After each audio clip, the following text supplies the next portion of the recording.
If you're not within the smartest 5% of all people, you can just fuck right off.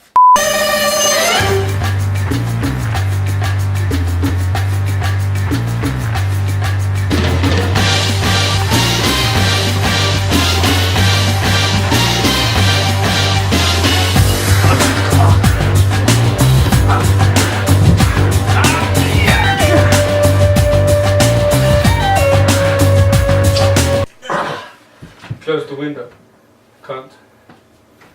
Pull down the curtain while you're at it.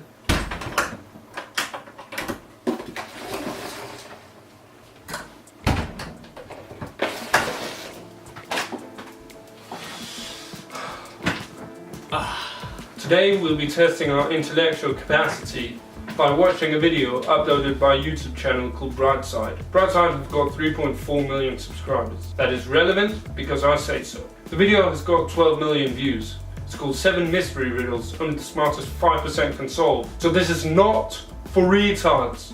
I repeat, not for retards. I guess we're going to find out how much of a genius we are. I am. F you. Let's do this! I missed.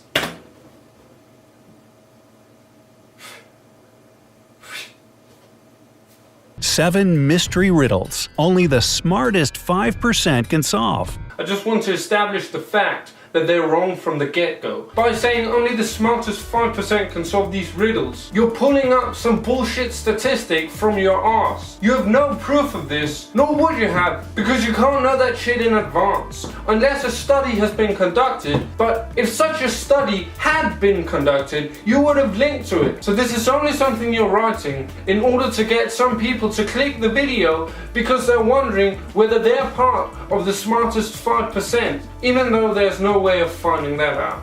So, clickbaiting. Clickbaiting, basically. Clickbaiting. We're all familiar with typical IQ tests that rate your intelligence level after you've answered 40 standardized questions. But there are some other ways to find out what your inner genius can do. What I want to know, how does solving 7 mystery riddles determine your IQ? They clearly say it's an alternative to taking the standard IQ tests, but how do you get the results? After each riddle, you'll be given 15 seconds to find the answer. If you think about it, giving a person 15 seconds of thinking time before going on to the next riddle is a huge waste of time. You could just pause the video. 7 times 15 seconds is almost 2 minutes. That's 2 minutes that are completely pointless in this video. Logic. They're just stretching the video out. Yeah, they haven't even hit that 10-minute mark. So close. Should have given 20 seconds. Number 7. Jailbreak. Jack is placed in a cell with a dirt floor and only one window positioned so high no one could reach it. The cell is empty except for a shovel. It's hot and dry there, but Jack won't get any food or drink anytime soon. He has only 2 days to break out of the jail. If not, he'll die. We know what you have immediately thought, but no, digging a tunnel is not an option as it will take more than 2 days. So, how should Jack escape the cell? What's your guess? Okay, let's try and figure this out. Got a guy in a prison cell. The floor is made of dirt. There's a shovel in there. And there's one open window. However, it's too far up for him to reach. How does he escape? He can't. It's impossible. But the window, it's... But you should be able to solve the riddle. There's no way. There's absolutely no way. But there has to. They say the smartest 5% can solve this. I want to be a genius.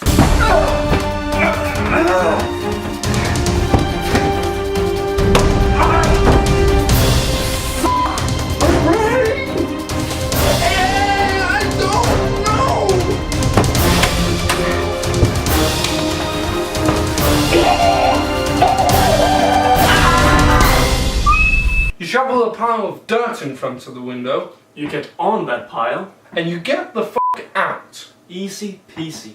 Done. Alright, let's quickly talk about the second riddle. Well, you mean number 6, right? But it's... Number 6. Wait, what? Why does it go down? It doesn't say top 7 mystery riddles, it just says 7. So why would you go from 7 to 1 instead of 1 to 7? To me that just seems retarded. In fact, it almost seems as if the people who made this were retarded to begin with. Huh. To be fair, the second riddle isn't really anything special. There's nothing really wrong with it. It's just a fairly straightforward riddle. There's nothing really to say about it. So let's just skip to number 3. Number 5. Murder at school. Murder at school. Murder at school. Murder at school. On the first day of the school year, a geography teacher was murdered. The police had as many as 4 suspects. They were the gardener, the math teacher, the coach, and even the school principal. Yeah, I vote for the principal. Now the sticking point was that they all had alibis. The gardener was cutting bushes, the math teacher was holding a mid-year test, the coach was playing basketball, the principal was in the office. Despite this, the killer was arrested immediately. Can you guess who killed the geography teacher and how the police solved the mystery? Let's just keep in mind that only 5% of all people can solve this. Only 5%. However, this riddle is fairly retarded for 3 reasons. One reason is that you can see an equation in the background. Another is that the maths teacher is nervously smiling throughout the entire thing. And the third reason is that if you paid attention, you'd notice that they said this all occurred on the first day of school. On the first day of the school year, While the maths teacher's alibi was that he was holding a mid-year test. the math teacher was holding a mid-year test. A mid-year test? How retarded do they think you are? Apparently very, because statistically you're not even close to having the intellectual capacity to solve this. A bit like this guy. Retarded. Number 4. A lonely man. A lonely old man lived in his house in the suburbs of a city. He led a quiet life. Perhaps he was a homebody, as he never left his dwelling for long. It was a midsummer Friday when the mailman walked by and called out for the man. There was no answer coming from inside the house. The mailman looked into the window and, oh no, saw the man in a pool of blood.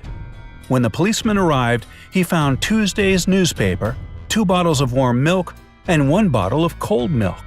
The next day, the killer was arrested.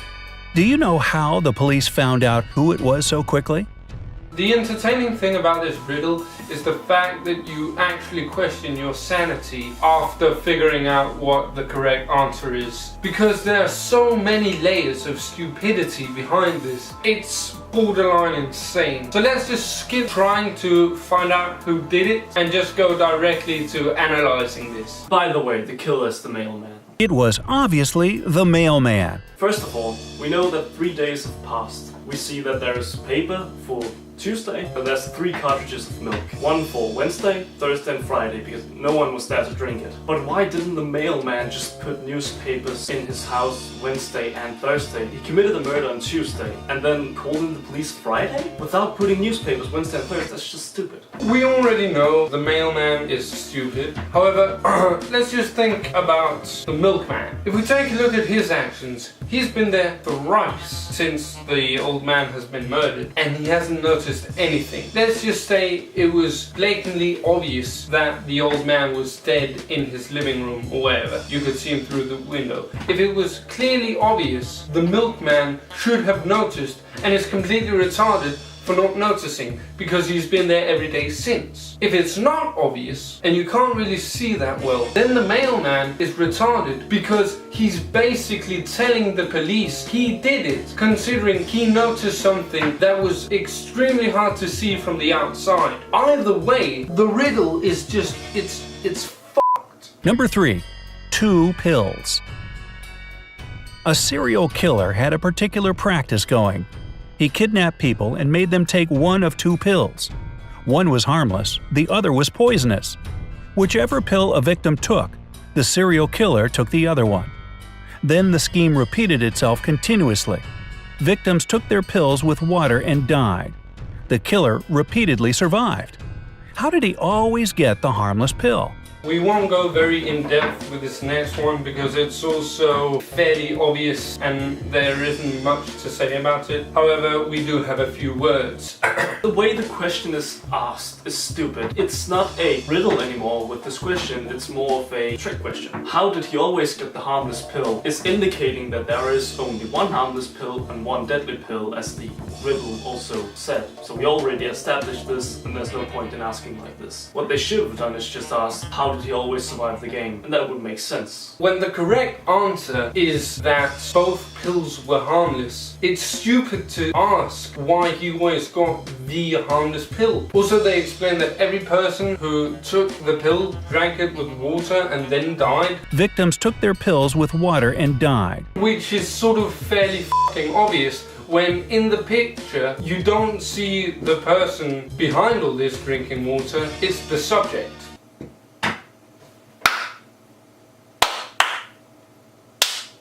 Number 2. Frozen windows. Once, on a cold winter day, a tragedy happened. John found his friend dead in his own house. John called the police and said he was just passing by Jack's house when he decided to drop by to see him. He had been knocking and ringing the bell for a long time. However, all was silent. Perhaps Jack wasn't at home. But John could very well see the light in the room through a frozen window. He breathed on the ice window glass and saw Jack on the floor. Unexpectedly for John, the police arrested him as the main suspect.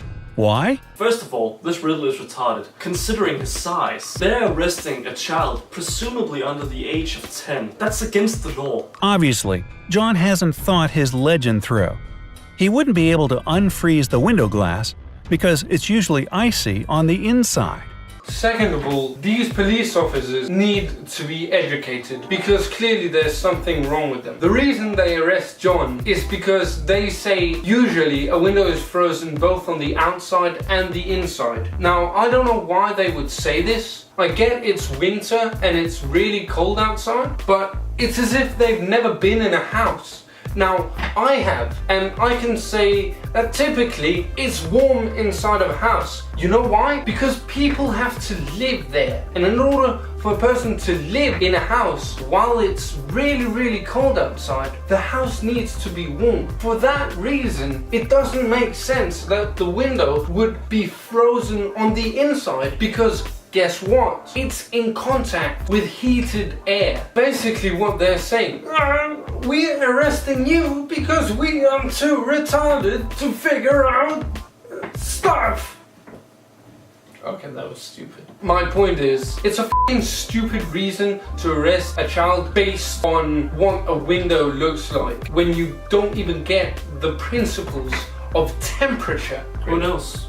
John might be innocent. He might be serving some jail time. Most likely, John is innocent because they were just too damn f***ing retarded. I mean, Jesus. And how, if he was able? No, let's just, because they say usually it's frozen on the inside. So why isn't it? Is that because John went over and defrosted it so that when he contacted the police and they came to see it was still defrosted? If they say it freezes both on the outside and the inside, wouldn't it have been frozen again when they came to see it? How many layers of stupidity are piled onto each other and put into one simple riddle? Simple riddle, illogical f***ing riddle. Only the smartest 5%. only the smartest 5%. Ugh, next. Chemical substances. A famous chemist was murdered in his lab. There was no evidence found except for a piece of paper with the names of chemical substances on it. On the day he was murdered, the chemist had only 3 visitors: his wife Mary, his nephew Nicholas, and his friend Jonathan. The police arrested the murderer right away. How did they know who it was? A little hint. Pay closer attention to the note. I find it stupid how they say, pay attention to the note, as if you weren't smart enough to notice literally one of the 2 things visible in this image, a note and water wine lying on the floor. But no, you're too blind to see. The answer is hidden in the note. This piece of paper had a clue. If you combine the short names of the chemical substances on the paper, you'll get a name: NiCoLas.